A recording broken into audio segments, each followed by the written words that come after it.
জামায়াতে ইসলামের নায়েবে আমির সৈয়দ আবদুল্লাহ মোহাম্মদ তাহের ভোটে দাঁড়াচ্ছেন কুমিল্লা ১১ থেকে।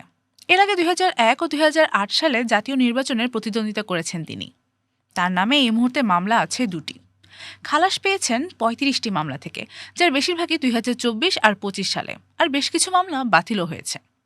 ভোটের জন্য খরচ করবেন ২৪ লাখ টাকা, যার ২১ লাখ টাকায় আত্মীয় স্বজন ও অন্যান্য ব্যক্তিদের কাছ থেকে আসবে বলে ঘোষণা দিয়েছেন। বাকি ৩ লাখ টাকা আসবে ব্যবসায়িক ও পেশাগত আয় থেকে বলে জানিয়েছেন হলফনামায়।